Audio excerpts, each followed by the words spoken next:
There's some statement here that I'm going to read to you, inshallah, from our mashayikh, Sheikh Muhammad bin Umar bin Salim Bazmul, hafidhahullah ta'ala, from the ulama of our times, from those mashayikh, lives in Mecca, from those recommended by the likes of Sheikh Rabi', Sheikh Ubaid, and many of the other scholars. He's a teacher in his own right, an ustad in Qura.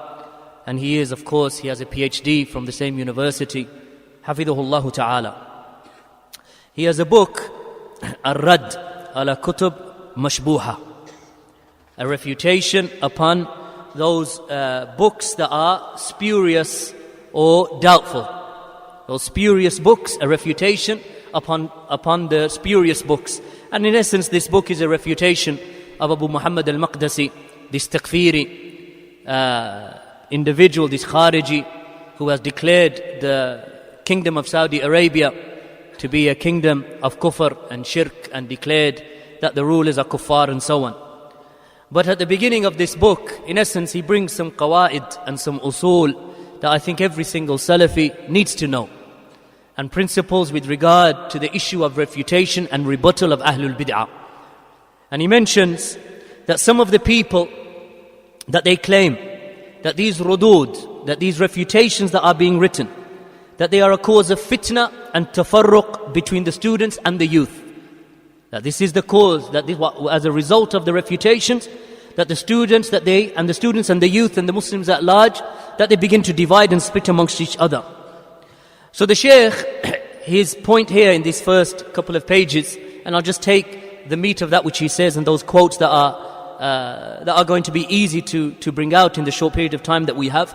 He mentions, Sheikh Muhammad Bazmul, he mentions that actually it is silence in the face of deviation and misguidance that is the cause of fitna in reality, that cause immense corruption between the Muslims. So it is not permissible. He mentions it is not permissible to remain silent regarding misguidance when the misguidance appears. And it is this silence in the face of bid'ah, in the face of those people who deviate from the kitab and the sunnah, it is this silence. And this silence becomes nothing except like grey ashes that cover the glowing embers underneath, silencing them, but the fire still burns secretly underneath the ashes. Just like when you light a fire, and then over a period of time, the grey ashes, they cover the glowing embers underneath. So sometimes a person may be deceived into thinking that the fire has been extinguished, but underneath, the fire is still glowing, the embers are still glowing red.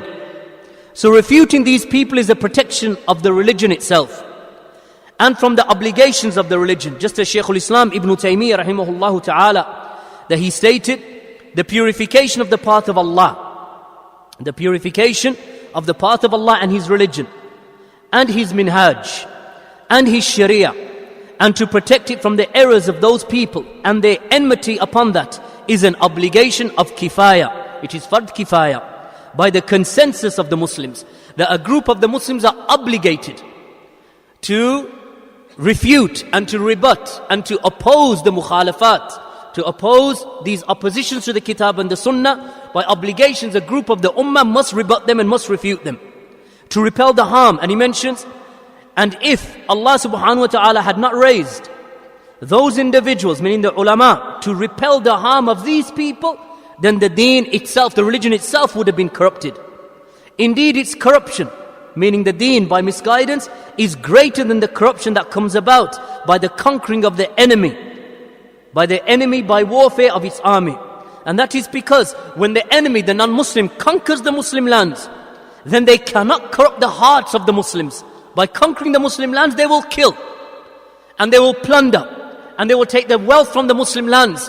But the hearts of the Muslims themselves will remain upon the deen of Allah. They will not give up their religion just because a Christian has come to overtake them, or a Jew has come to overtake them, or the Hindus, they fight them, or the people of idolatry, they invade the lands of the Muslims. They may take the wealth of that land, they take the property of that land, they may pillage and they may plunder, but they will not, that in and of itself will not be a cause of the Muslims to leave their religion. Their hearts will remain sound upon the deen of Allah. That they may give up their houses and their land, but they will not give up their hearts to the deen of the Christians and the Jews.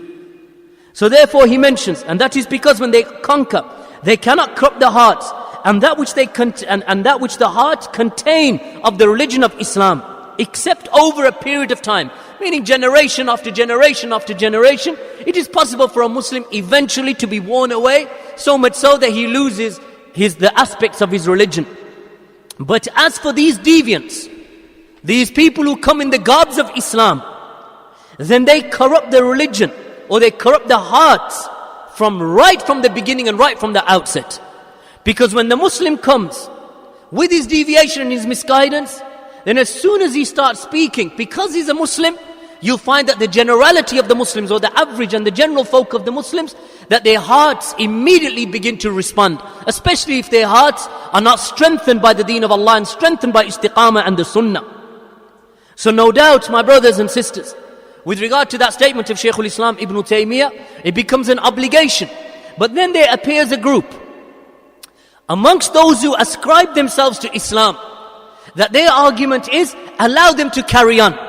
And Shaykh al-Islam has already refuted that, because if they were allowed to carry on, then the religion and that which we perceive to be the religion of Islam itself seems to be something that is corrupted. That it will look corrupted, that it will feel corrupted. So much so that a person may be upon, believing that he's upon sunnah and istiqamah, and in reality he is upon bid'ah and misguidance. So Shaykh al-Islam has refuted that in the point that we have just mentioned. Likewise, there's a statement of Shaykh al-Islam Ibn Taymiyyah in Majmu' al-Fatawa, volume 12. He mentions, وَقِسْمٌ آخر. He mentions that there is another group. أَقْوَامٌ لَا يَعْرِفُونَ اِعْتِقَادَ أَهْلِ السُنَّةِ وَالْجَمَاعَةِ كَمَا يَجِبُ. That there is a group of people who do not know the belief of Ahlul Sunnati wal Jama'ah as it is obligated to be known. Or يَعْرِفُونَ بَعْدَهُ. Or they may know a part of that belief. وَيَجْهَلُونَ بَعْدَهُ. And they are ignorant of a part of the Islamic belief, or the belief of Ahlul Sunnah. وَمَا عَرَفُوهُ مِنْهُ قَدْ يَكْتُمُونَهُ. And that which they know, and the part of the religion and the belief that they know, that they conceal it. They conceal the true Islamic aqidah. وَلَا يُبَيِّنُونَهُ لِلنَّاسِ. And they will not make that clear. And they do not make that clear to the people, meaning the true Islamic aqidah, that which they know to be true. That they hide it, and they don't make it clear to the people. وَلَا يَنْهَوْنَ عَنِ الْبِدْعَةِ. And they do not forbid innovations. وَلَا يَذَّمُّونَ أَهْلِ الْبِدْعَةِ. And they do not forbid, or they do not censure and tell off and criticize the people of bid'ah, the people of innovations and misguidance. And they do not punish them. وَيُعَاقِبُونَهُمْ. That they do not punish them and repel them. بَلْ لَعَلَّهُمْ يَذَّمُّونَ الْكَلَامِ فِي السُّنَّةِ وَأُصُولِ الدِّينِ مُطْلَقًا. Rather, what you might find from them perhaps is that what they do instead is that they rebut, or that they censure the speech that emanates from the sunnah and the religion of Islam itself, or the religion or the religion itself mutlaqa. That this is what you find them doing. So even though they know the truth, that they refuse to censure bid'ah or the people of bid'ah. This is Shaykh al-Islam Ibn Taymiyyah.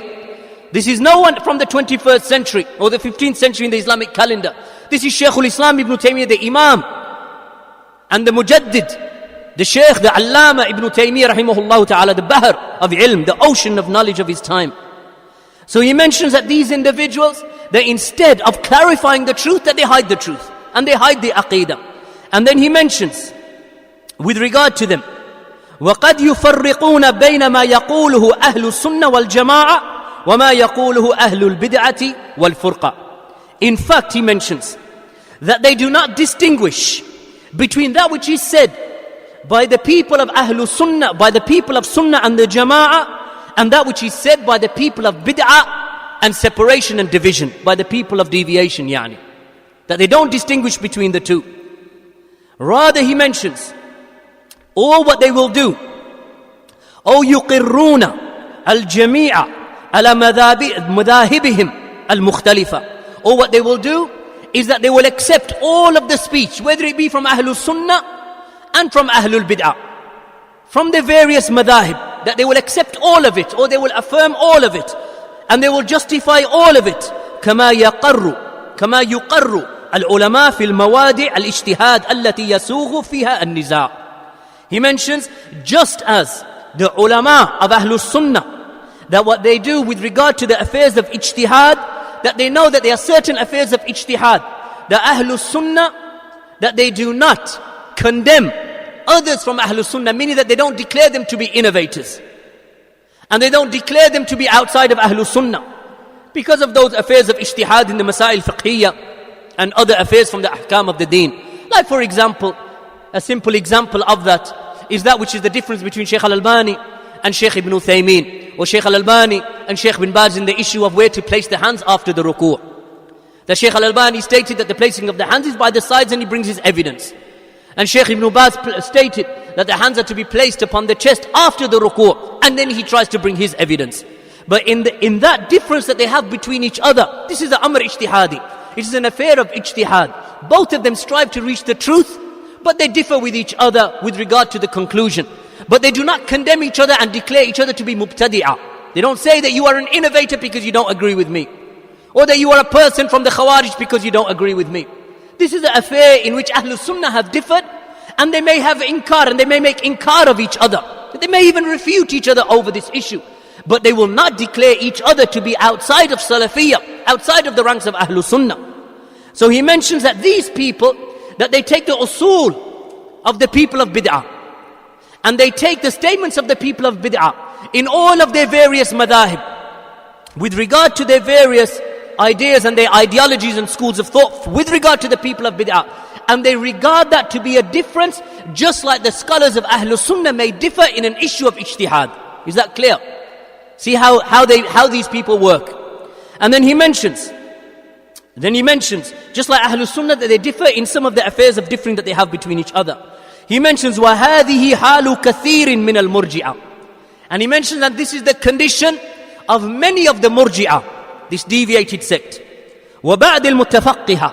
And many of those people who ascribe themselves to be thinkers. وَالْمُتَسَوِّفَةِ. And the people who ascribe themselves to Sufism. وَالْمُتَفَلْسِفَةِ. And those people who ascribe themselves and they call themselves philosophers. That this is their condition. The murji'ah, the mutafaqqiha, the mutasawwifa, and the mutafalsifa. That this is their condition. That when the bid'ah appears, that they hide it and they refuse to speak against it. And they say that those who speak against it, that they are wrong, that you should allow them to continue upon their bid'ah. So Shaykhul Islam Ibn Taymiyyah mentioned that this thinking and this thought is not from the thought of Ahlul Sunnah, but rather the thought of these groups, these four groups that he has mentioned, the philosophers and the thinkers and the murji'ah and the Sufis. This is their ideology. Let everyone tread upon his path and let him practice his Islam as he wishes and as he chooses. But the path of Ahlul Sunnah is what? The path of Ahlul Sunnah is when deviation occurs and corruption occurs, then it is an obligation upon the scholars of Ahlul Sunnah to clarify the truth. And this is something, my brothers and my sisters, is something that has been occurring with the ulama of Ahlul Sunnah generation after generation for nearly 15 centuries.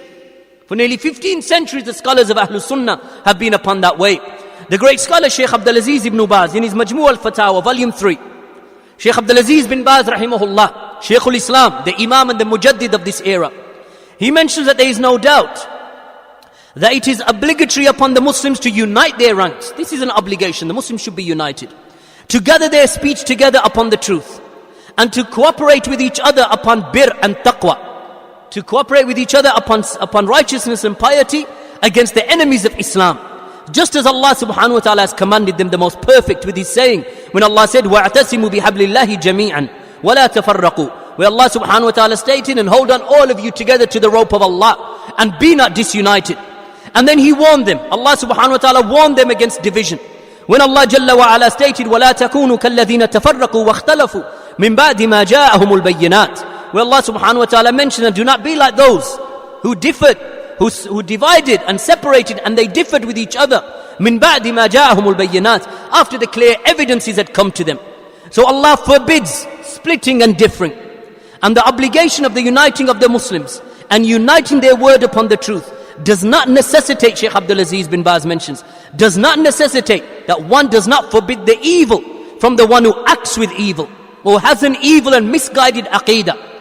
It does not mean that just because Allah has commanded us to be united, that just because Allah Jalla wa Ala has commanded us not to divide and not to differ, that this does not mean that the person who has the corrupted aqeedah, who has a belief that opposes the belief of the Sahaba radiallahu anhum, that an individual remains silent upon that way. He mentions, like for example from the Sufiyya, from the people of Sufism or other than them, rather it is a requisite of the command, an obligation from the command to hold on to the rope of Allah, that one enjoins the good and that he forbids the evil.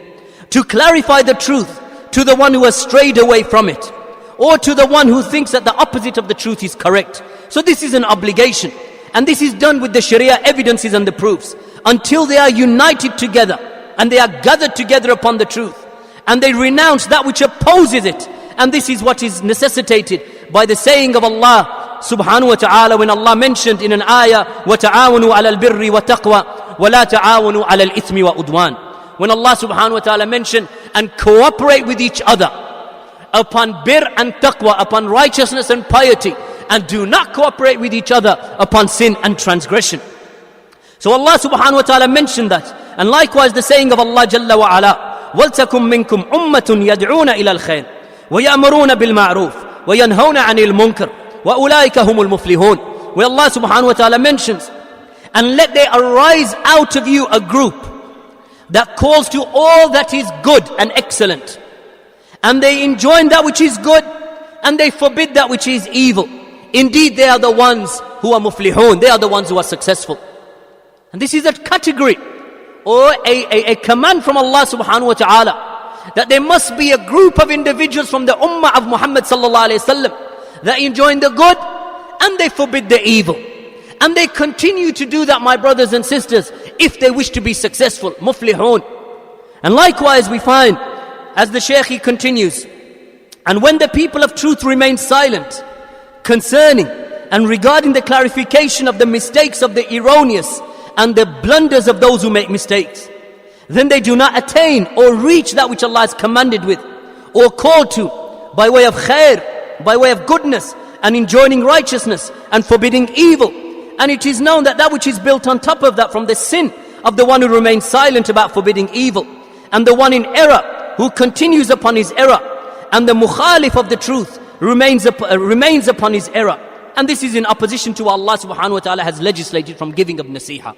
If you remain quiet with regard to the one who curses the Sahaba, and you say, let him carry on, I will not forbid him.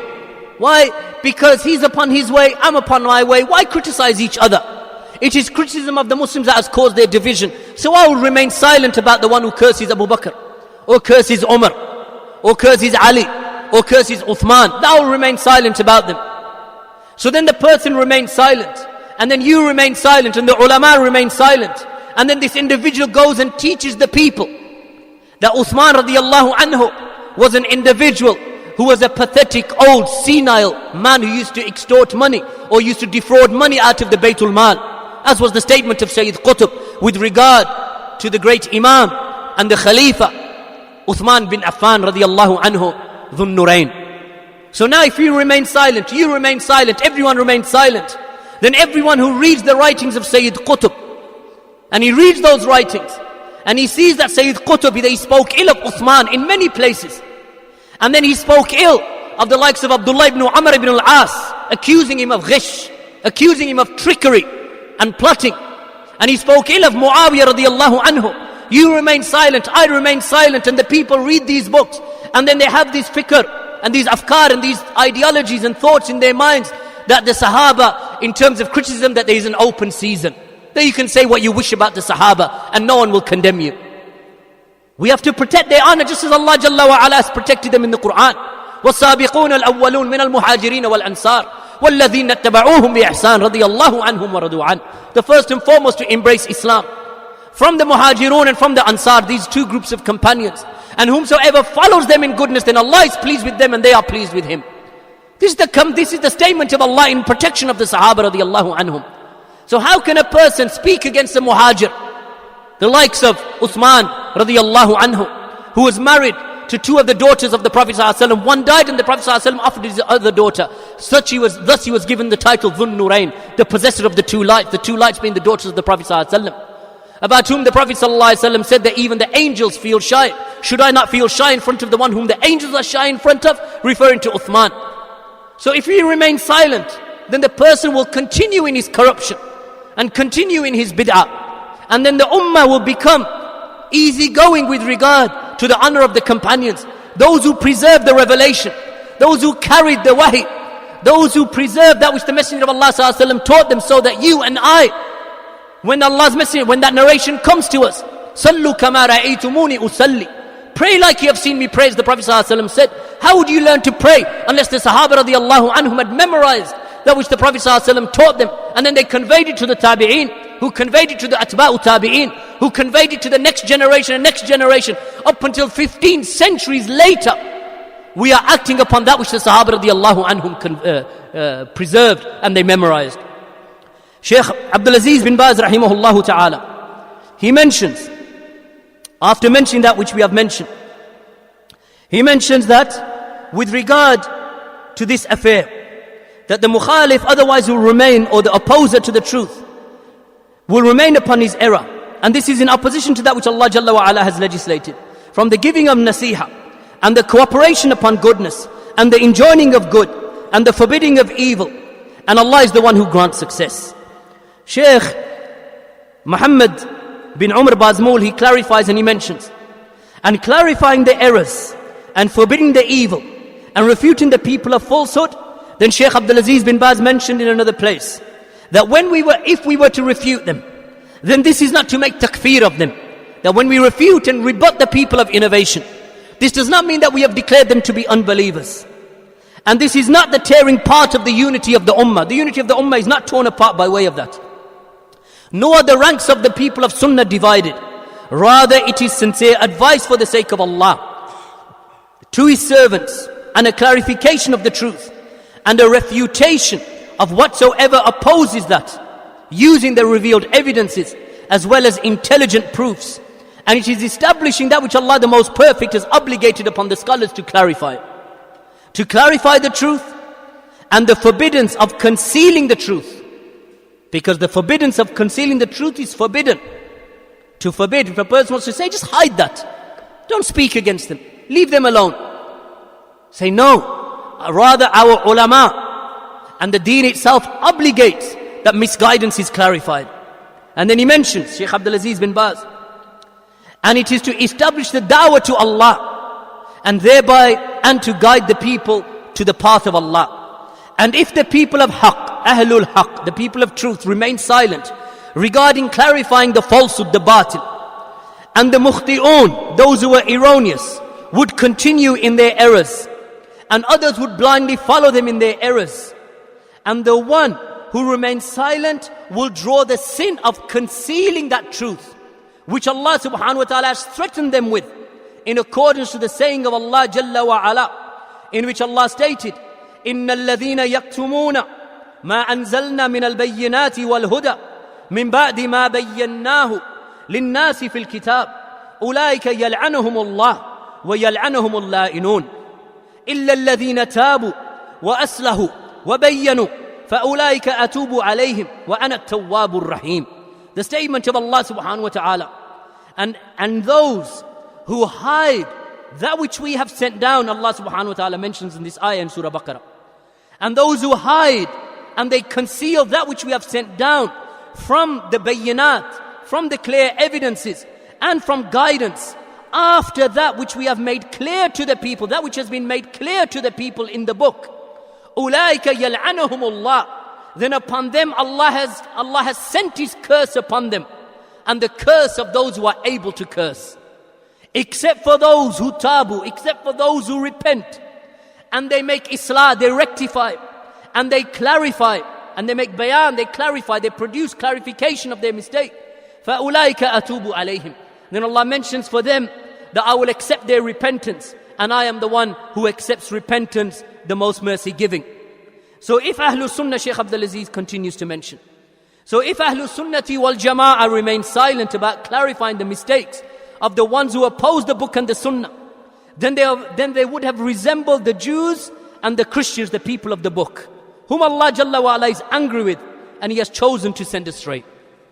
So when you conceal the truth, or when not that every single person needs to go out and rebut and refute. No, as we mentioned earlier, that this is fard kifaya, that this is an obligation upon a group of the Muslims, those who have knowledge, those who are able, those who are mutamakkin, those who are able to rebut the doubts, those who have the ability from the shaykhs and the scholars and the students of knowledge, that it is an obligation upon a group of the Ummah to continue up until Yaumal Qiyyamah, refuting the falsehood.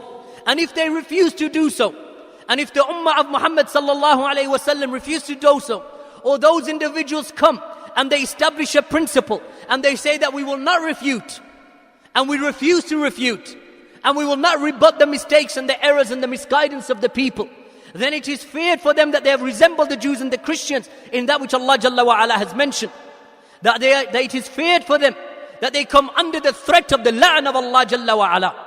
That they come under the threat of the curse of Allah subhanahu wa ta'ala, just as Allah subhanahu wa ta'ala sent it upon those who came before, because they concealed the truth when the truth came to them. So an individual who knows about the errors of the people of misguidance, and he knows that he is leading them astray, but then he establishes a principle, like the principle of Hassan al-Banna, in which he mentioned that we should cooperate, or that we should work with each other and cooperate with each other in that which we agree, and we will excuse each other in that which we differ. This is the qaida of Hassan al-Banna, and many of the people who ascribe themselves in these times to the Sunnah, and they say that we are Sunni, have embraced this principle. And they say that we will keep our identities, and we will keep our various factional disputes, but rather we will unite whilst we keep them, that we will show an outward unity. This outward unity is if not of benefit. تَحْسَبُهُمْ جَمِيعًا وَقُلُوبُهُمْ شَتَّى, as Allah Jalla wa Ala has mentioned, that you will consider their hearts, or that you will consider that they are united, but their hearts, they are scattered and separated. This is the people of bid'ah. So even though they show an outward unity, the Sufi with the Shi'i, with the one who ascribes himself to the Sunnah, with the Ash'ari, with the Jahmi, with the Sururi, with the Qutubi, all of them united in their ranks. And then they produce these documents saying that we are united because we are people of Islam and the Sunnah. So we are united because we have greater things to worry about. Just as Salman al-Awda said. Salman al-Awda in one of his articles that is found upon his website, when the Jews that they attacked, or the Israelis that when they attacked Lebanon, he said every Muslim needs to put his dispute to one side and let us unite against the enemy. And these disputes, put them to one side. This is a call, my brothers and sisters, to the concealment of the truth and the concealment of misguidance. And this is the way of these people, the way of Yasir Qadi, and the way of these individuals who sign these bayinat and these pledges and these uhud, these contracts that they sign together, in which they say that we will no longer dispute with each other, and we will give up all types of attacks against each other, and we will not refute each other, and that we advise our students and our followers, because they have students and followers, may Allah subhanahu wa ta'ala guide them to the Sunnah, that these students and followers, that they command them that you will no longer speak against the munkar. And these theological differences, so long as we say that we are Sunni, and we broadly ascribe ourselves to the tradition of Sunni Islam, that we will not attack each other. Then all of them gathered together and signed these treaties and these contracts, in which the Sufi, the grave worshipper, the Quburi, some of the students of this individual, this Ali Jifri, Habib Ali Jifri, Sufi, this individual and these followers, some of these people have signed this contract and they have signed this agreement, are the students of this individual, Habib Ali Jifri. Habib Ali Jifri, in a TV interview with him, he was asked the question, is there anything that the awliya of Allah in their graves, when you seek from them, is there anything that they cannot do? He said, no, there is nothing that they cannot do. They can even come out of their graves. And if 100 or 1,000 or more than that people call them, they can answer all of their call by coming out of their graves. He said, except in two affairs in which the scholars they differ, that they may not be able to do. One is that they will not bring a book, another revelation. And he said, then the other thing is that they cannot impregnate a woman from the grave. That they cannot make a woman pregnant from their grave. He said, however, with regard to making a woman pregnant from the grave, he said in this, there is a reality that in fact they can make women pregnant from their graves. This is Habib Ali Jifri. That if you call upon the awliya from anywhere in the world, that they will come and aid you and support you in your time of need. Habib Ali Jifri. And the students of Habib Ali Jifri are the ones who have signed this contract with these individuals, the likes of Abdul Rahim Green, the likes of Haytham al-Haddad, the likes of Yasir Qadi, and these individuals, Usama Hassan, the son of Suhaib Hassan, who believes that the Prophet Adam and all of the prophets that they are the result of the evolution of apes and monkeys. The Adam alayhi salam, Allah subhanahu wa ta'ala mentions that I have created Adam. Why do you, O Iblis, refuse to bow down to the one whom I created with my own two hands? He said, however, what I believe, he said there's some ta'wil that needs to be made with this hadith. However, I believe that Adam and the rest of the prophets, that they were evolved from monkeys and apes. This is the son of Suhaib Hassan. So they spend day and night attacking the Salafiyun. And they remain silent about this kufr. Not that I say that he's a kafir, I don't say he's a kafir. But the kalima, to deny in this manner, as Shaykh Falah bin Ismail al-Mundikar mentioned, that this is kufr, and it is not permissible to pray behind such a person who makes such a statement with regard to the Anbiya and the Rusul, that they were nothing but offsprings of monkeys. This is haram, ya ikhwan. Now, Ahlul Sunnah are going to remain quiet with regard to these types of affairs? Wallahi, it is not from our way to remain quiet at the smallest innovation and misguidance. Then what about something as tremendous as this? That these individuals, and when it is said to them, let us refer back to the ulama. Then the Yasir Qadi, when this was put to him, he said, why should I refer back to them? I'm living in the West, and I know the West better than them. They are living in Saudi Arabia, and they are living in Yemen, and they are living in their countries. They don't know our condition. I know our condition. So therefore, I will judge in accordance to what I see is correct in the Western world. And then he mentions, with all due respect to them. What respect to them? You swear at them, in essence, belittling them, and then you say due respect to them. There's no respect for them in that. There's no respect for them. And this is the way of these types of individuals. So no doubt, ya ikhwan, that the way of Ahlul Sunnah is that we stick to Ahlul Ilm, and that we stick to our ulama. And this is why we find that famous statement and that beautiful statement from Abu Uthman Ismail as-Sabuni, rahimahullah ta'ala, in his excellent work, Aqidatul Salaf, Ashabul Hadith. This book that has been explained by the Imam and the Allama, Shaykh Rabi bin Hadi Al-Madkhali. And the sharh of that book is available, walillahi alhamd, in the Arabic language. The Abu Uthman Ismail as-Sabuni, rahimahullah, mentioned, وإهدى علامات أهل السنة حبهم لأئمة السنة وعلمائها وأنصارها وأوليائها وبغضهم لأئمة البدعة الذين يدعون إلى النار. That from the distinguishing signs, or from one of those distinguishing signs of the people of Sunnah, is their love for the scholars and the ulama, for the love for the imams of the Sunnah and the ulama, and the aiding of them, to aid them and support them, and their awliya, those who are connected to them, and their friends and their allies. وَبُغْضُهُمْ لِأَئِمَّةِ الْبِدْعَةِ. And from the signs of the people of Sunnah is their hatred for the people of bid'ah, those who call to the hellfire. So our hatred for the people of bid'ah, wallahi, is not due to the color of their skin. Look at the different colors of skins that we have in here, from the different nations. If I was to say, put your hand up if your origin is from Somalia. Look, mashallah. If your origin is from Morocco, look, walillahi alhamd. If your origin is from Jamaica, shuf. From every nation, Pakistan, Bangladesh. Bangladesh? Yes, alhamdulillah. From every nation. I know there are brothers here from Sudan. There are brothers here from different parts of the world. From Afghanistan, a brother came to me earlier asking me if there's Ahlul Sunnah and if there are Salafiyun in Afghanistan. From all parts of the world. I know that they are brothers and sisters. Libya, lillahi alhamd. Brothers from Libya, brothers from Jazair, brothers from Kashmir, from all over, from Barbados, from the different parts of the world. So our hatred for the people of bid'ah is not because of the part of the world that they come from, or the color of their skin, or how short they are, or how tall they are. Our hatred for them is not because of that. Our hatred for them is because of that which Imam al-Sabuni has mentioned. Because the people of bid'ah, وَبُغْضُهُمْ لِأَئِمَّةِ الْبِدْعَةِ الَّذِينَ يَدْعُونَ إِلَى النَّارِ, those who call to the hellfire.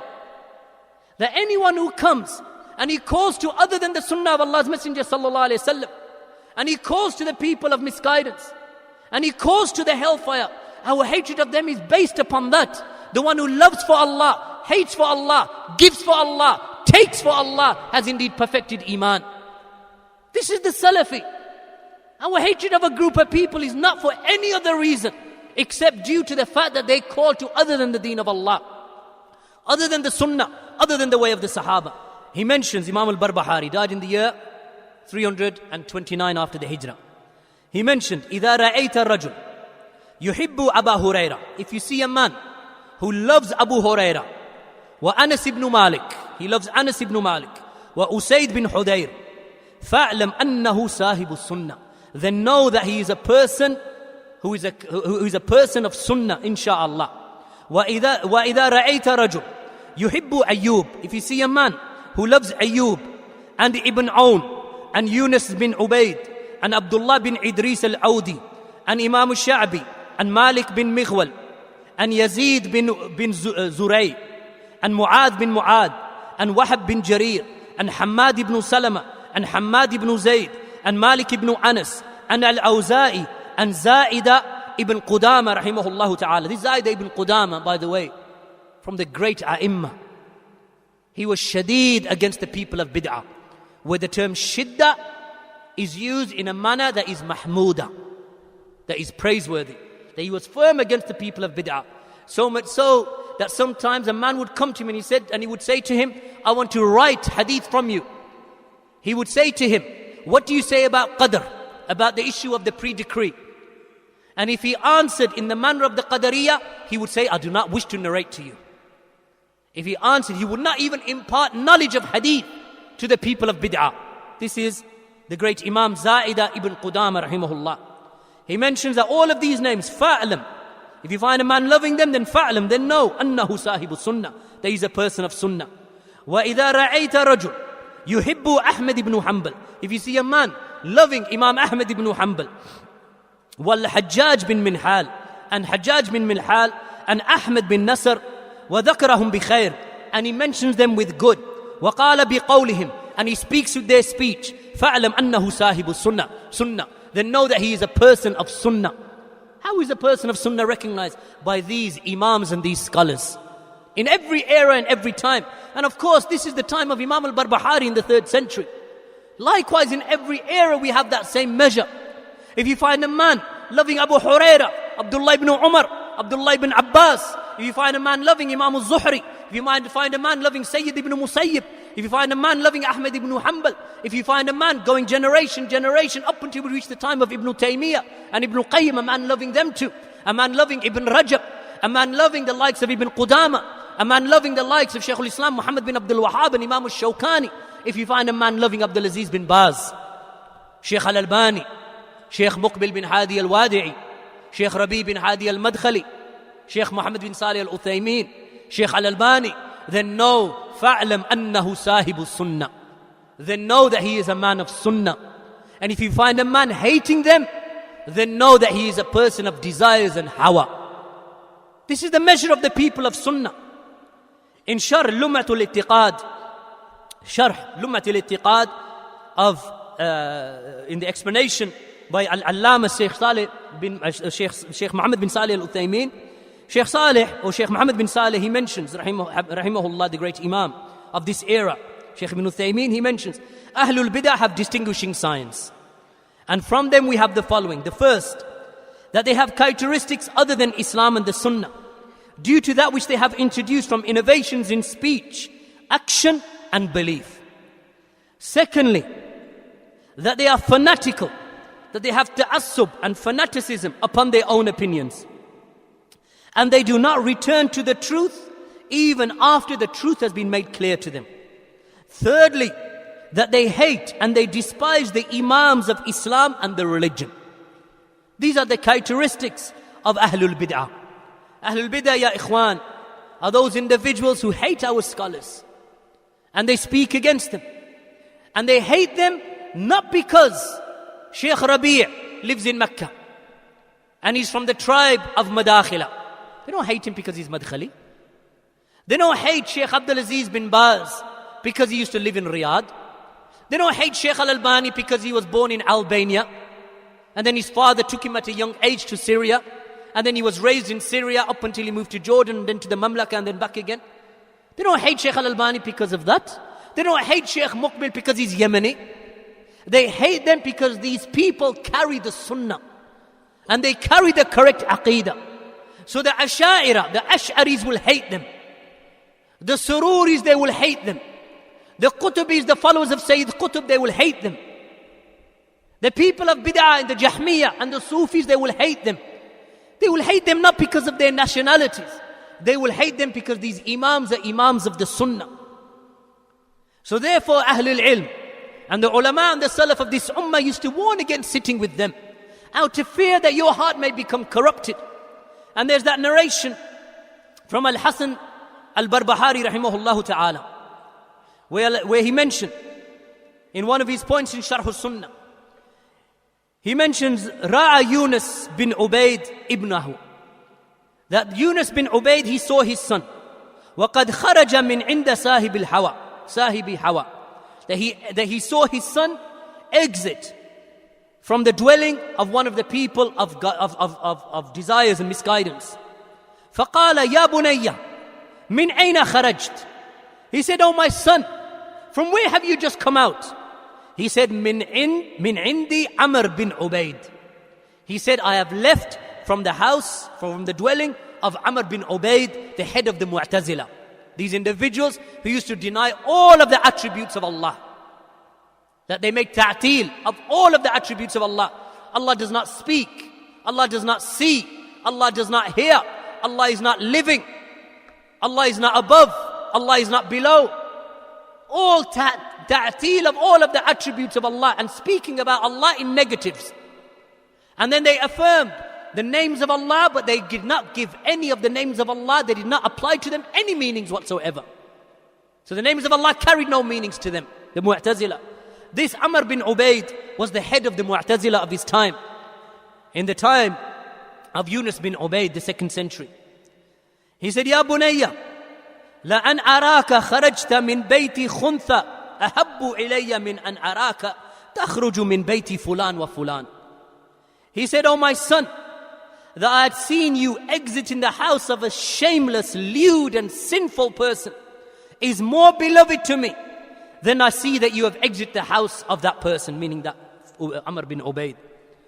لأن تلقى الله يا بني زانيا فاسقا سارقا خائنا أحب إلي من أن تلقاه بقول أهل الأهواء. He said, oh my son, that you meet Allah as a fornicator, as a sinner, as a thief, as a treacherous soul is more beloved to me than that you should meet Allah with a saying from the people of desires. And then he mentioned, and this is Imam al-Barbahari after mentioning that quote, he said, ألا ترى أن يونس بن عبيد قد علم أن الخنثى لا يدل ابنه عن دينه. Do you not see that Yunus bin Ubaid, this great Imam, that he knew that seeing his son being with this person of lewdness, this person of sin, that this would not misguide his son from the religion, meaning from the foundations of the religion itself. وَأَنَّ صَاحِبَ الْبِدْعَةِ يُدِلُّهُ حَتَّى يَكْفُرُ. And as for the person of bid'ah, he will misguide and misguide and misguide up until the person begins to disbelieve in Allah. And this is the Mu'tazila. They have disbelieved in the names and attributes of Allah. And the Jahmiyyah before them, The Jahmiyyah before them likewise, with Jahm bin Safwan, who was executed in the year 128, and his teacher Jad ibn Dirham. And then their teachers, the likes of Aban, who took it from Talut, who took it, and Talut was the nephew of the sister of Labid ibn Asim, Labid ibn al-Asim, the individual who played magic upon the Messenger of Allah sallallahu alaihi wasallam, the Jew, Labid ibn al-Asim. So their chain of narration from these individuals, the Mu'tazila, going back to the Jahmiyyah, going back to an individual, a Jew, who played magic upon the Messenger of Allah sallallahu alaihi wasallam. And as Imam Ahmad ibn Hanbal and Shaykh al-Islam ibn Taymiyyah have mentioned, that this Jew used to say that the Tawrat is makhluq, that the Tawrat, it is created. Just like the Jahmiyyah then started saying, just as they took it from their Jewish ancestors, that the Quran is created. So they used to say the Tawrat is created. Then these Jahmiyyah started saying, and the Mu'tazila, they started saying that the Quran is created. So a person dying upon that has died upon kufr. If he's ignorant, then inshallah we leave his affair to Allah. But if he knowingly dies upon believing and knowing and holding the fact that the Quran is created after the proof has been established, then he's died upon kufr. As an unbeliever, the person who dies with that belief. And look at the danger. How that Jew who did magic upon the Messenger of Allah sallallahu alaihi wasallam, and then his sister, her son, Talut, who then taught his student, Aban, who then taught his student, Jad ibn Dirham, who was executed in the year 124 by the governor of his place, Khurasan. He was executed on the Eid al-Adha. And he said to the people, "O people, this is the day of Eid, so go and sacrifice your animals. As for me, I will sacrifice Jad ibn Dirham." And he sacrificed him, slaughtered him at the foot of the mimbar. This was his sacrifice. He said, because Jad ibn Dirham, that he claims that Allah subhanahu wa ta'ala did not take Ibrahim as his Khalil. When Allah Jalla wa Ala has mentioned that Allah took Ibrahim as his Khalil. And he has denied that Allah subhanahu wa ta'ala speaks. And he has denied that the Quran is the kalam of Allah. So he executed him. But he did not execute him up until Jad ibn Dirham was to find another student, Jahm bin Safwan. And Jahm bin Safwan was executed in the year 128. So it's taking from them, and many people took from them. People took from Jahm bin Safwan. And they took knowledge from him because he used to speak with the speech of rhetoric and theology. And he used to mention the ayat from the book of Allah. And he used to play with them and make one come against the other from the ayat, trying to make the ayat contradict each other. And some people took from him. And up until this today, the legacy of the Jahmiyyah remains in the ideology of the Asha'ira and the Maturidiyya. The ideology remains with them. And that's why the Asha'ira, the ideology is grounded in the ideas of the likes of Jamaat al-Tabligh, who are in essence more or less Maturidi, followers of Abu Mansur al-Maturidi. That the ideology remains. So why would a person of Sunnah sit with them? A person of Sunnah sits with them and he becomes misguided. And the chain of narration goes back to who? Goes back to a Jew who played magic upon the Messenger of Allah sallallahu alaihi wasallam. So beware, my brothers and sisters, with regard to these affairs.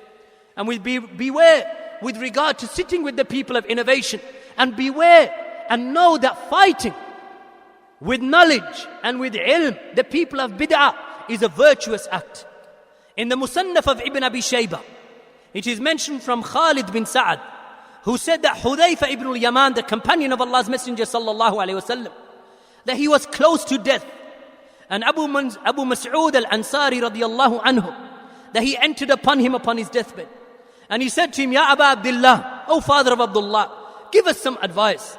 So Hudayfa ibn al-Yaman radiyallahu anhu said, has certainty not come to you yet? Know that true guidance is or true misguidance, the reality of true misguidance is to start approving that which you used to forbid, and to forbid that which you used to approve of.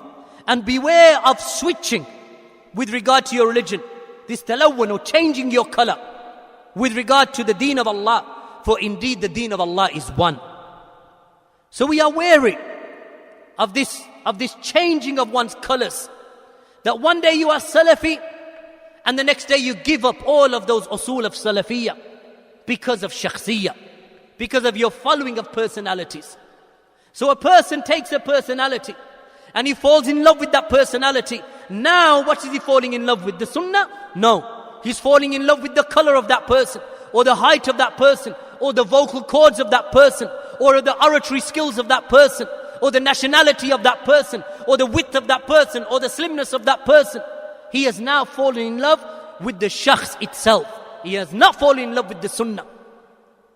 So when he does that, then that which he used to hold to be true, he starts disapproving it. As Hudayfa mentioned, he said, no, that true misguidance is to start approving that which he used to forbid. So a person used to forbid something. He used to forbid the cursing of the Sahaba. He used to forbid the speaking against the Muslim rulers. He used to forbid against anashid and these so-called Islamic songs. He used to forbid going out on marches and demonstrations. But now all of a sudden, because of shakhsiyya, because of individuals that he has begun to blindly follow, that which he used to forbid, that he begins to approve. And that which he used to approve, now he begins to forbid. This is hizbiyya and tahazzub and ta'assub. This is partisanship and fanaticism towards personalities and numbers and groups. What did we say? Salafiyya is not concerned with your height or your width. Salafiyya is not concerned with which country of the world that you come from. The only thing that Salafiyya is concerned with is the sunnah that you're upon. The closer you are to the sunnah, the more beloved you are to Ahlul Sunnah. The further you are from the sunnah, the less beloved you are to the people of sunnah. Up until you enter into bid'ah and you leave the da'irah or the circle of Ahlul Sunnah, and then Ahlul Sunnah hate you, not because of your color, not because of your height, but because of your opposition to the sunnah of Allah's Messenger sallallahu alaihi wasallam and the opposition to the way of the Sahaba radiyallahu anhum. So beware of changing your colors. Beware that today that you are Salafi and tomorrow that you leave Salafiyya. Beware of that. Beware of holding on and loving Shaykh Rabi' one day, and Shaykh bin Baz one day, and Shaykh Al-Albani one day, and Shaykh Abdul Muhsin one day, and the next day you begin to hate them. Why? Because of this personality. Like one of the brothers, he came to me on Friday. He said, this question isn't from me, but these are shubahat that are being spread by a particular individual. A particular individual brought me this doubt. He said that Shaykh Rabi' is not from the prominent scholars. Rather, these were people who didn't do very well. Right? So they are really sidelined, in essence. And those they are refuting are better than them in ilm and knowledge. So those who they used to praise, and this brother claims, they used to sit with the Salafis, come to this masjid, come to these durus. Beware that which you used to forbid, that now you begin to approve. You used to forbid speech against Shaykh Rabi'. Now you begin to approve speech against Shaykh Rabi'. Like Abu al-Hasan al-Ma'rabi, like Usama al-Qusi, like Ali al-Halabi.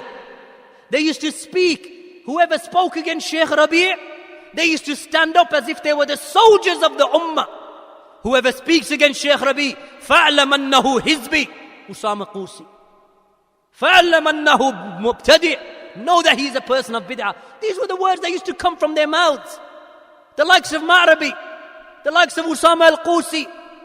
Question, what made you change? Did Shaykh Rabi' change his manhaj? In all that time, from the time that you used to love Shaykh Rabi' to the time that you hated Shaykh Rabi', has Shaykh Rabi' changed? Because someone must have changed. How does a person that you used to love and you used to say that he is the Imam of Jarh wa Ta'dil, and whomsoever speaks against him, فَأَعْلَمْ أَنَّهُ حِزْبِ مُبْتَدِي ضَالْ مُضِلْ. Usama al-Qusi used to say this. Abu al-Hasan al-Ma'rabi used to say this. Fawzi al-Bahrayni used to say this. They used to say this. So let's ponder for a minute. Many of the brothers who used to be with Maktab al-Salafiyya, let's just throw ourselves in there. Not because we are ulama, we are not ulama. But, walillahi alhamd, we are Ahlus Sunnah. Walillahi alhamd. May Allah Jalla wa ala accept that from us. That these people who used to love, who used to defend their brothers for the sake of Allah, not because Maktaba Salafiyya is a group of brothers, a certain group of ashkhas. People didn't love the brothers because they were black or they were white or they were Asian or they were yellow or green or blue. That's not why the people loved you. The likes of Fawzi Bahraini, Usama al-Qusi, they didn't love Shaykh Rabi' because Shaykh Rabi' was an Arab from the kingdom of Saudi Arabia, from the tribe of Madakhila. That's not why they love Shaykh Rabi'. They love Shaykh Rabi' because of the Sunnah. They used to love Maktaba Salafiyya because they perceived it to be upon the Sunnah. Question: for them to change their colors from being individuals who used to defend and promote and love and speak good of these mashayikh, to now begin to hate Shaykh Rabi'. Either Shaykh Rabi' changed or you changed. One of you must have changed. There's no other way. Either Shaykh Rabi' changed, so from love, that love turned to hatred. So Shaykh Rabi' must have changed his manhaj, did he? No. Shaykh Rabi' has not changed one bit from the nearly 20 years we have been visiting him. Nearly 20 years, not quite 20, nearly 20 years that we have been visiting him. Shaykh Rabi' has not changed not one iota, except that Allah has increased him in age, increased him in goodness and khair and excellence, and increased him in spreading the sunnah even more. But his manhaj, his usul, his aqeedah, that has not changed one bit. So that must mean you've changed, because it is your speech that has changed, not Shaykh Rabi's.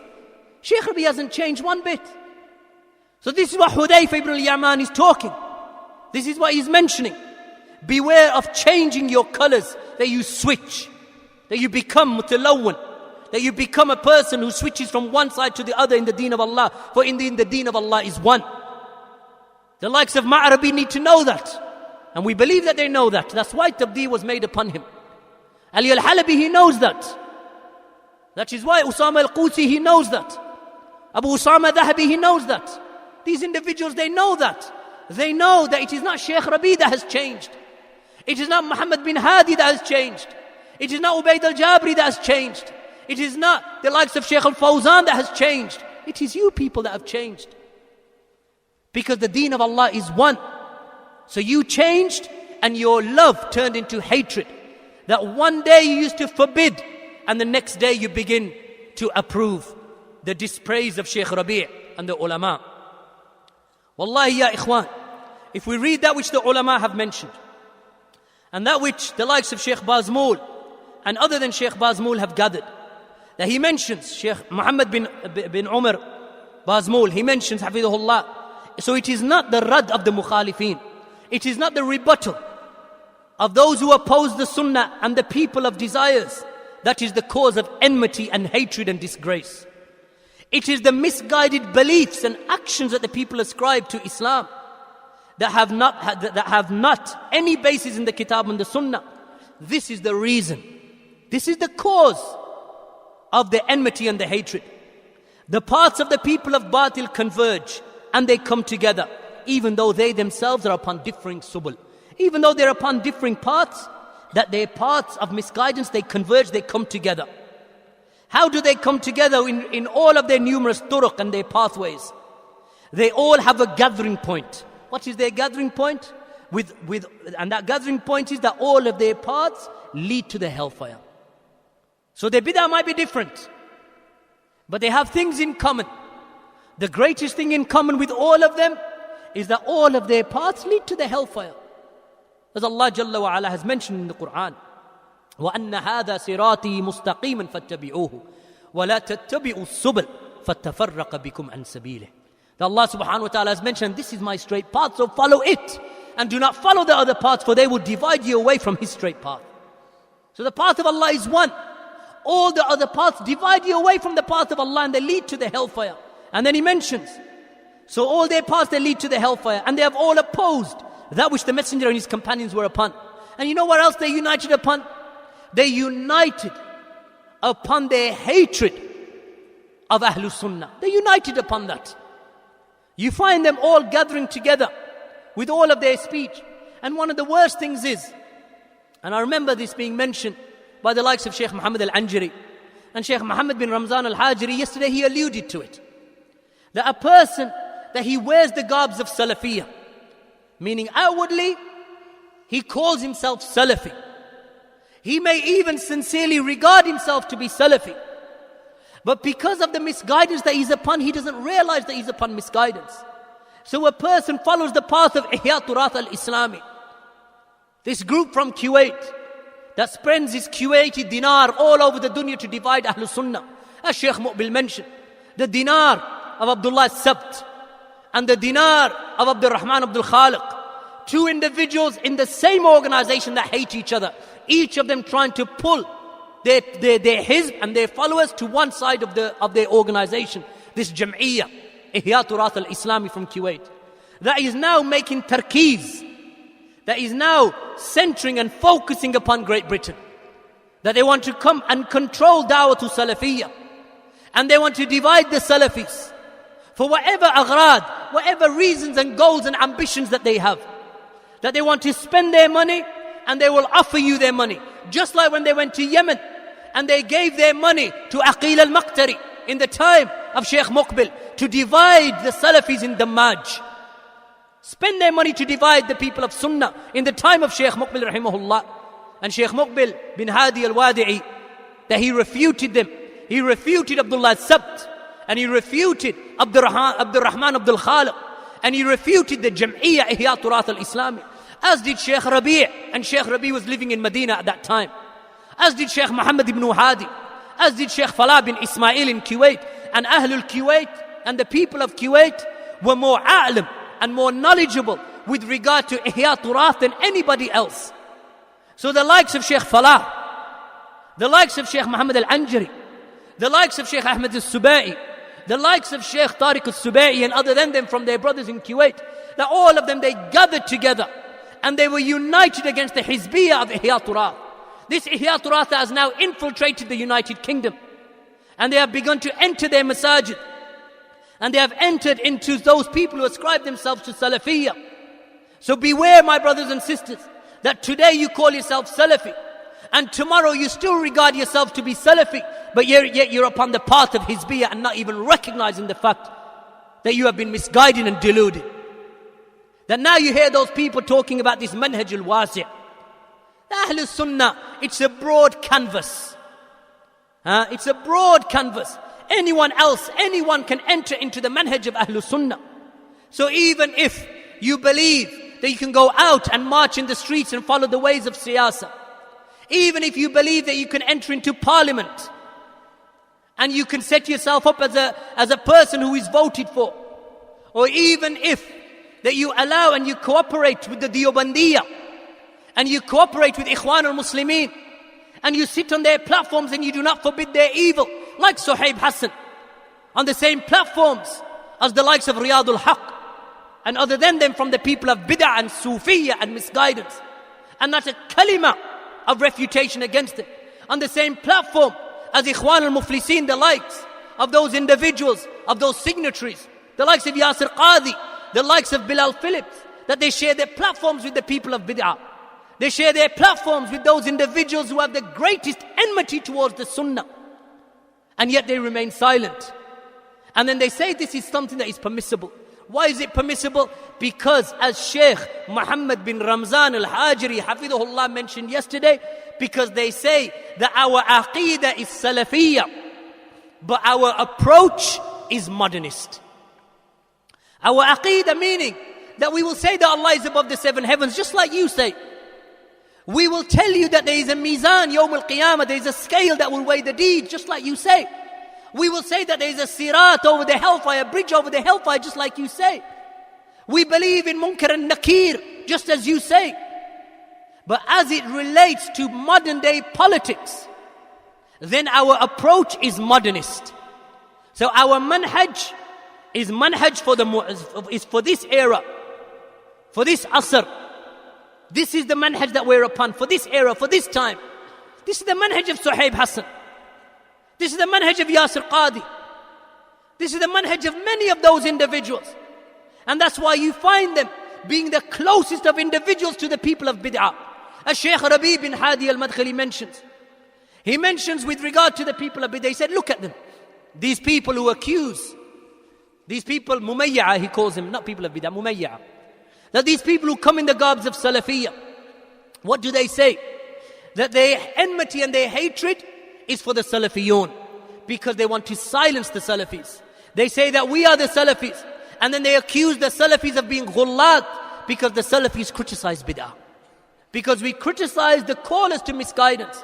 So then they say, you Salafis, you individuals, you are madakhila, you are madkhalis, you are jami'iyya, you are followers of Muhammad Aman al-Jami, that you are ghullat, you are haddadi.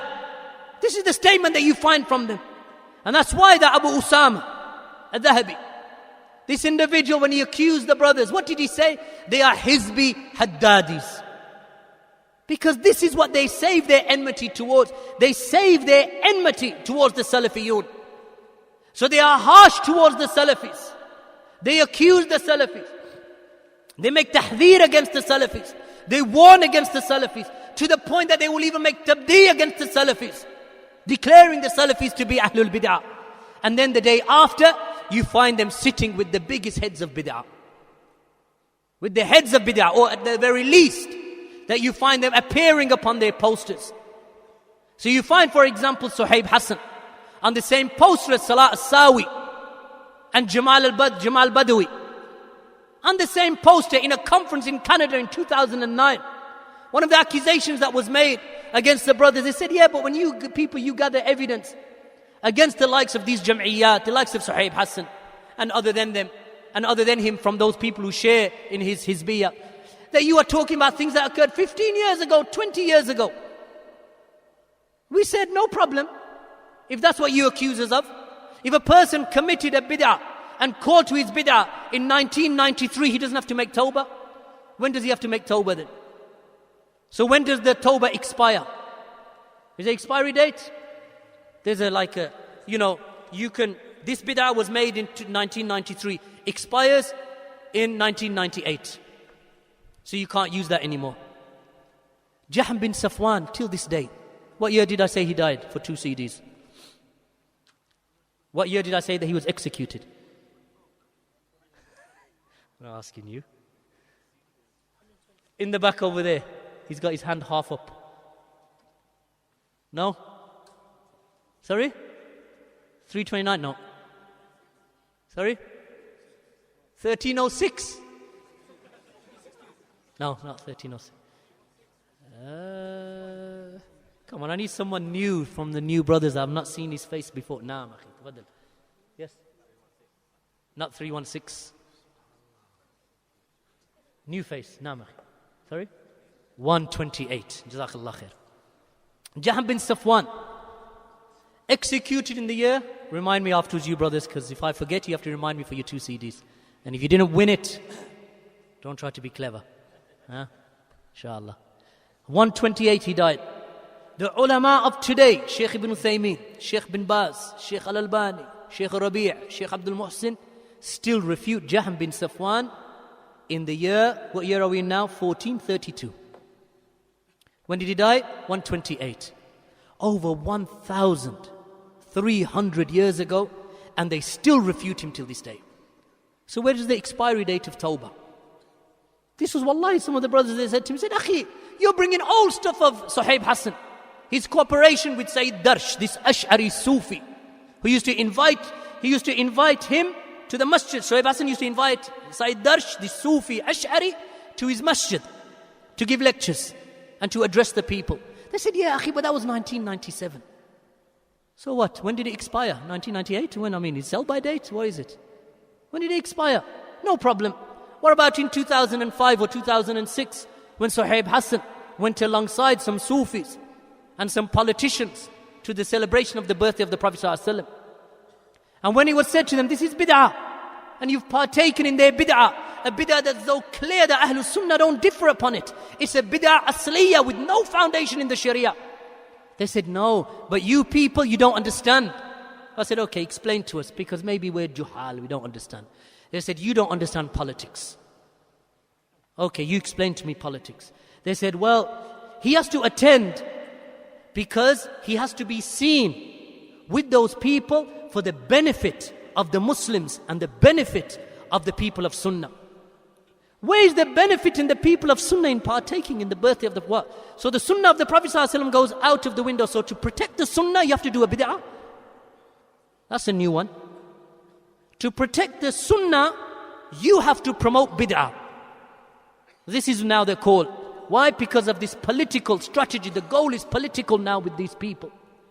And that was only a couple. And then 2009, on a poster for a conference in Canada, Salah Sawi, this takfiri, Qutubi, that the ulama have spoken against, who regard Sayyid Qutb to be from the greatest of the ulama, this individual who declares the Muslim rulers to be kuffar and regards Hakimiyyah to be the greatest goal of the Ummah, and that the Tawheed, that those people who make tawaf of the graves, that this is their ijtihad.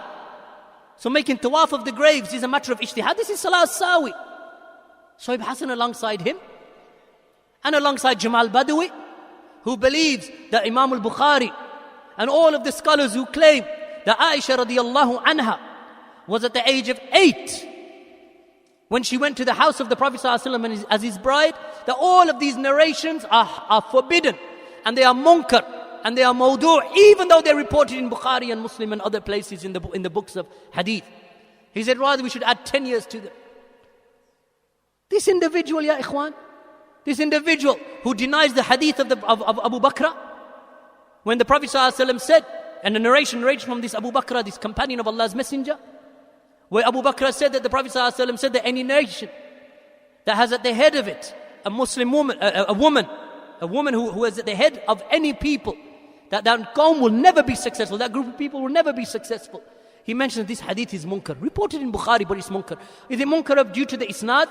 No. It's munkar because he says that Israel was ruled by Golda Meir, and she was a woman. And India was ruled by Indira Gandhi, and she was a woman. And Britain was ruled by Margaret Thatcher, and she was a woman. And these were 3 successful nations, so the hadith is munkar. What? When I first heard it, I thought, no, I got to clean my ears. I got to listen to this again. Then I read it. This is the man. And Shoaib Hassan alongside what? On what islah? What bayan you going to make to these people? Shoaib Hassan and also some of those people and from those heads of Green Lane at the same conference. From the heads of Green Lane at the same conference. Or advertise on this same conference. I don't follow them up, see if they attend. But if you are not with those people, then clear your name. They invited me and I refused them. They lied upon me. I was never going to attend. But the fact of the matter is that you do attend because your history shows that you attend. Because after these conferences, they put pictures and photographs of the panel with all of them sitting there, amongst them Shoaib Hassan. Not in the Canada one, in the one that they did in Manchester with the Sufis. Wallahi ya ikhwan, Ahlul Sunnah are not like that. Ahlul Sunnah, as Abu al-Aliya mentioned, rahimahullah ta'ala, from the Tabi'een, died in the year 90 after the Hijrah. He mentioned the fact that it is the misguided paths that cause enmity and hatred. So he advised, he said, learn Islam. And when you have learned it, then do not turn away from it. And binding upon you is the Siratul Mustaqim, the straight path of Allah. For indeed, that is Islam. And do not stray away from Islam, neither to the right and nor to the left. And binding upon you is the Sunnah of your Prophet, and that which his companions were upon. And beware of these desires and these innovations that sow enmity and hatred between the people. What sows enmity and hatred between the people? Innovations and desires. That's what sows enmity between the people. So refuting the people of falsehood, Shaykh Bazmul mentions. Refuting the people of falsehood is from the necessary obligations. Shaykh al-Islam Ibn Taymiyyah stated in volume 8 of his Majmu' al-Fatawa. He mentioned that giving advice is an obligation for the specific and general religious benefit and general religious betterment, such as transmitting hadith that are erroneous or false. Just as Yahya bin Sa'id said, I asked Malik and Al-Thawri and Layth ibn Sa'ad, and he said, and I think Imam Al-Awza'i, regarding a man who's accused of narrating falsely the hadith, or that he does not precisely preserve them. All of them said, make clear his affair to others. Shaykh al-Islam then continues to say, Ibn Taymiyyah, some people would say to Imam Ahmad ibn Hanbal, it is hard for me to say that such and such is such and such is such and such a person. That he is such and such and he's like this and he's like that. So Imam Ahmad ibn Hanbal said, if you remain silent and I remain silent, then how will the ignorant person know that which is authentic from that which is weak? So silence is not an option for the people of Sunnah. And likewise with the heads of the people of Bid'ah. Shaykh al-Islam mentions, and likewise is the case with the heads of the people of Bid'ah, from those who speak in opposition to the Kitab and the Sunnah, or instigate worship which is in opposition to the book and the Sunnah, then clarifying their condition and warning the Ummah from them is an obligation by ittifaq of the Muslimin, by the consensus of the Muslims. So much so that it was said to Imam Ahmad ibn Hanbal, a man fasts and he prays and performs i'tikaf, is he more beloved to you or the one who speaks out against Ahlul Bid'ah? So Imam Ahmad responded, if he stands and prays, meaning with the nawafil, and he performs i'tikaf in the masajid, then that is for his own benefit.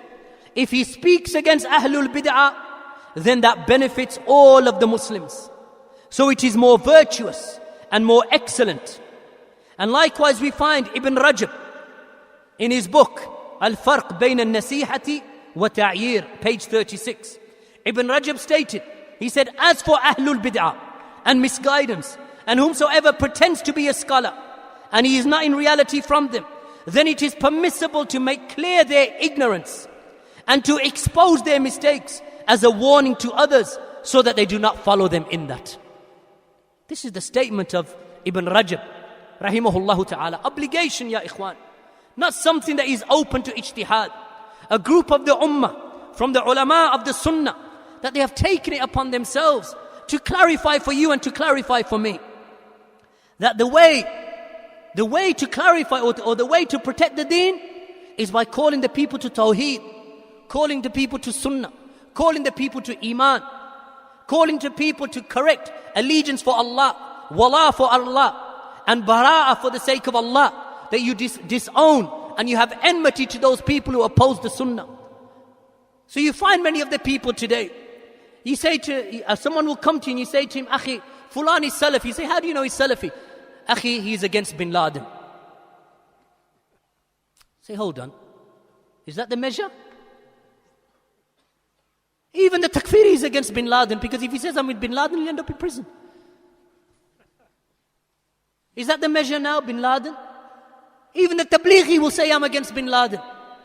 Even Ikhwan al-Muflisin in this country are saying that we're against bin Laden. That's what they're saying. Many of these are the MCB, the young Muslims, the ISB, all of these Ikhwani organizations and youth movements, UKIM, every single one of them, we're not with bin Laden. We're against Al-Qaeda. What, that makes a person Salafi? That does not make a person Salafi. That's just one aspect of refuting an extremism of the Khawarij. An extremism that they themselves initiated anyway back in the 80s and 90s. It wasn't the Salafis that initiated it. Go right back to 1989 and 1990 and look at the kalam of Shaykh Abdul-Aziz bin Baz. When they asked him with regard to the Takfiri and those individuals who have gone to extremes in the issue of jihad, that they have given jihad a meaning that is not from the Kitab and the Sunnah. And they go around and they kill people. Shaykh Abdul-Aziz bin Baz said, do not give them salam. And do not respond to their salam. For indeed they are the brothers of the shayateen.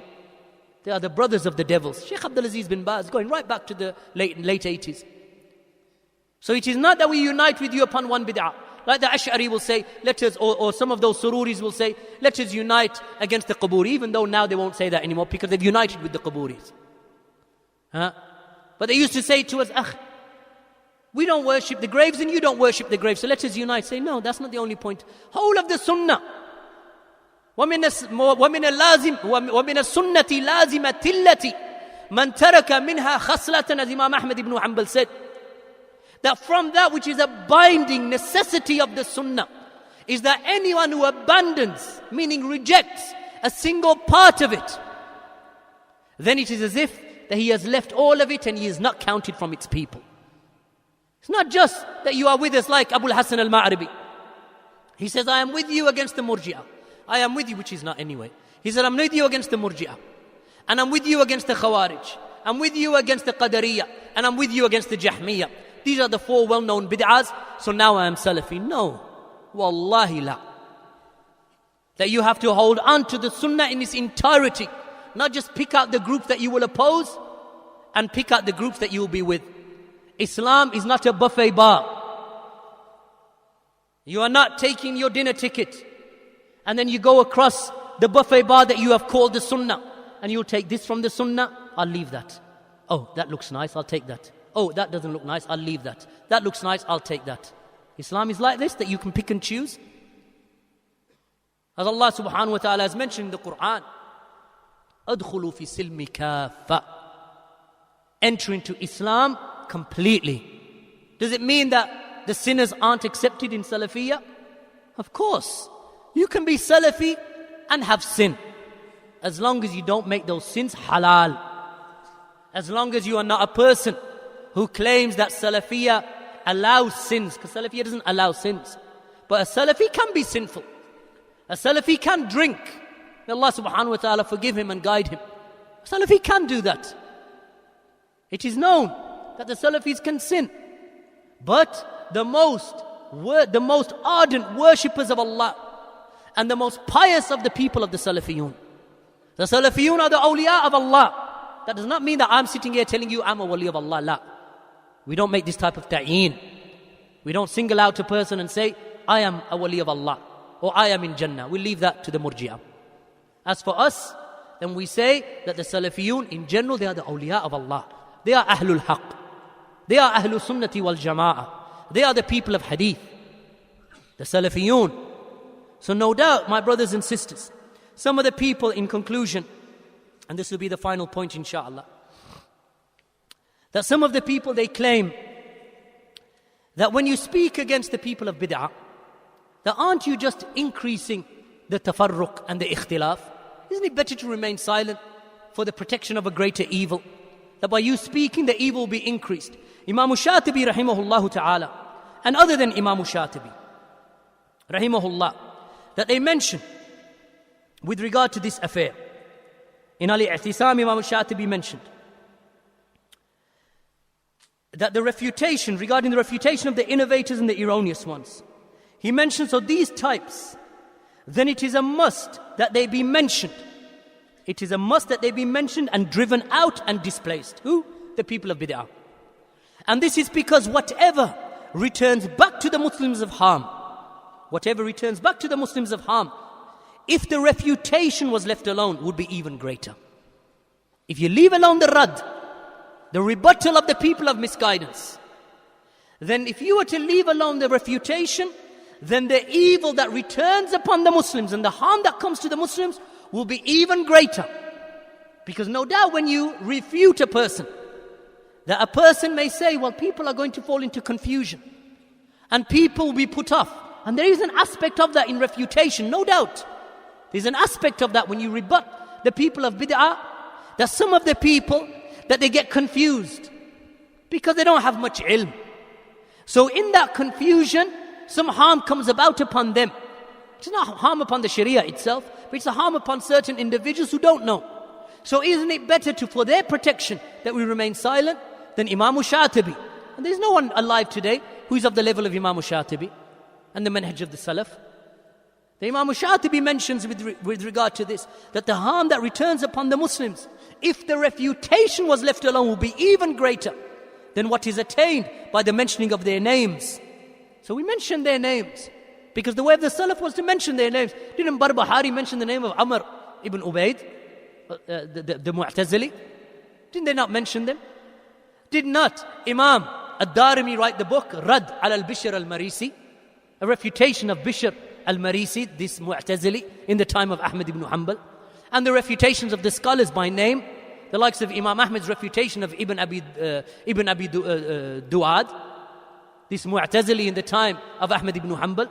Did not Shaykh al-Islam Muhammad bin Abdul-Wahid in his Risala ila Ahl al-Qasim, that he mentioned Sulaiman bin Suhaim, this individual who lied upon Shaykh al-Islam Muhammad bin Abdul-Wahid, and claimed that Muhammad bin Abdul-Wahid was declaring Muslims to be kuffar, and that he wanted to demolish the grave of the Prophet ﷺ, or the roof upon the grave of the Prophet ﷺ.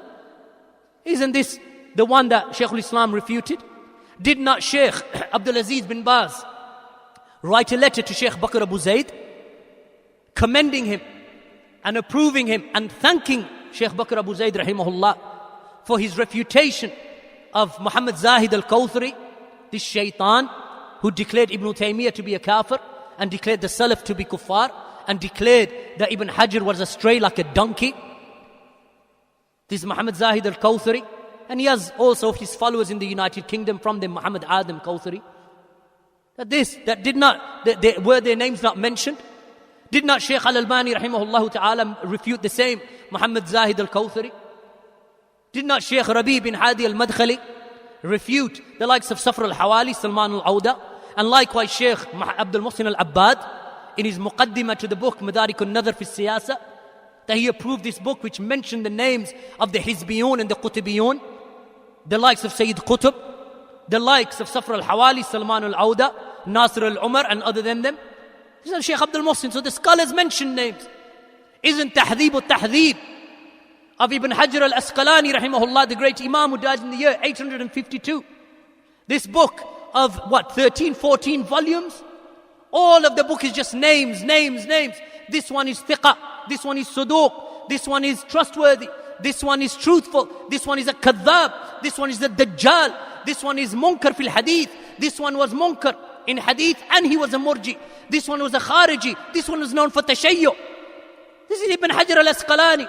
Go further back to Ibn Abi Hatim al-Razi in Jarh wa Ta'adil, and Yahya ibn Ma'in and Imam al-Bukhari in these books of Tariq and these books of Asma and Rijal. These books are filled with names. Likewise, Sirah Alam al-Nubala of Imam al-Dhahabi, 36 odd volumes, name after name in the biographies of the Salaf, and also the biographies of some of the people of bid'ah that he refutes and speaks ill of. So no doubt, my brothers and sisters, the refutation of them, just go, any of you, beyond you've got Sahih Muslim, that we find, hands up again, I don't believe this. More hands. Who has got Sahih Muslim? MashaAllah. Okay, alhamdulillah. You're making me nervous, Ikhwan. These books, you should have a maktaba. Every single Salafi should have a maktaba in his house, a library in his house. Every Salafi. Either an English one of the authentic English books, Arabic one in the authentic Arabic books. Every Salafi should have a maktaba in his house. When you get stuck in anything, get out the book, the Fatawa. At least Fatawa Islamiyya translated into English. Sahih al-Bukhari translated into English. Of course, for the Arab brothers and sisters. Then you should get all the Arabic collections of books in your house. Your maktaba should be your treasure. Like a second wife. Make it your first wife and then marry a woman. Then you can tell her, you're my second wife. My first wife is my maktaba. Should be like this. Some of the Salaf and some of the scholars, you find narrations like this from them. That a wife would say, even the scholars of today, that a wife would say, Wallahi, I'm more jealous of his maktaba than even if he took 3 other wives. I'm more jealous, because he's always in there, loves her more than he loves me. Of course, meaning that the maktaba is feminine in Arabic. He says, loves the maktaba more than he loves me. It'd be easier upon me if he had a second wife, because then I know who I'm dealing with. How can I compete with a book? What am I going to do with a book? She doesn't cook, she doesn't clean, she doesn't do anything. But the maktaba, every Salafi should have a maktaba. Every Salafi. If you don't have a maktaba, forget your trainers and all this designer clothing that you wear and your designer phones. Put all that to one side. Concentrate on your maktaba. Build your maktaba. Because then your children will inherit your maktaba. Or that you will give your maktaba after your death to people who will benefit. Maybe donate it to the masjid after your death. So then hundreds of people will benefit from your maktaba and you will get the reward for it. Going back to Sahih Muslim, just read the first chapter in Sahih Muslim. English or Arabic. Read the first chapter. And look how he speaks about the protection of the religion by speaking in the isnad, speaking in the chains of narration. That he brings a chapter heading that in the issue of the chain of narration and the protection of the chains of narration, that it is a permissive. This is Imam Muslim, rahimahullah ta'ala. from the most authentic collectors of hadith after Sahih al-Bukhari. The permissive chapter heading, the protection of the narrations comes foremost. And backbiting is permissible for the protection of the religion. Backbiting in the chains of narration, so that the chain of narration is maintained. And then he brings the narrations that you are all aware of. The narrations of Muhammad ibn Sirin and Hassan al-Basri and so on and so forth with regard to the fitan, that we never used to ask the people up until the fitna occurred. And then we used to ask the people, name us your men and so on. In the first chapter of Sahih Muslim, it's the protection of the religion. So sometimes it necessitates the naming of names. And as Ibn Battah said, or as is mentioned by Ibn Battah, that one of the Salaf, he was said to him, what is a Sunni? What is a Sunni? He said, the Sunni is the one, when the people of desires, they are mentioned or their names are mentioned, that he does not become angry. This is the Sunni. When the people of desires are mentioned, meaning that they are refuted, that the Sunni doesn't become angry with that. So when Shaykh Rabi mentions Abdul-Rahman Abdul Khaliq, and he refuted him in 3 books, and he mentioned Sayyid Qutb, and he refuted him in several volumes, and the likes of Shaykh Ubaid, that he mentions, the likes of Ali Hassan al-Halabi, and Muhammad ibn Hadi when he mentions Abu al-Hasan al-Ma'rabi, and the rest of the scholars who mention what they mention, then the Sunni doesn't become angry. The Sunni, he recognizes that this is for the protection of the religion and the protection of the deen. And then we continue in seeking knowledge. This is not the knowledge that we seek alone.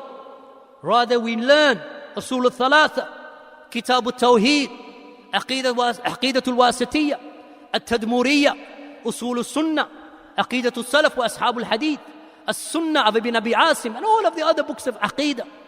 And we study Bulugh al-Maram, and we study Riyadh al-Salihin, and we study Umdatul Fiqh and Umdatul Ahkam, that we learn the deen of Allah, and we learn the Arabic language, and we memorize the Quran, and we memorize the Ahadith. This is the Salafi. In all of these arenas, the Salafis excel. And this is what maintains our Salafiyah and our connection to the Sunnah. May Allah subhanahu wa ta'ala guide me and guide you to His pleasure. And may our hearts be comfortable with the love of the Sunnah and love of Salafiyah. And may we live upon it, and may we die upon it. Allahumma ameen. Walhamdulillahi Rabbil Alameen. Wa sallallahu ala nabiyyina Muhammad wa ala alihi wa sahbihi wa sallam.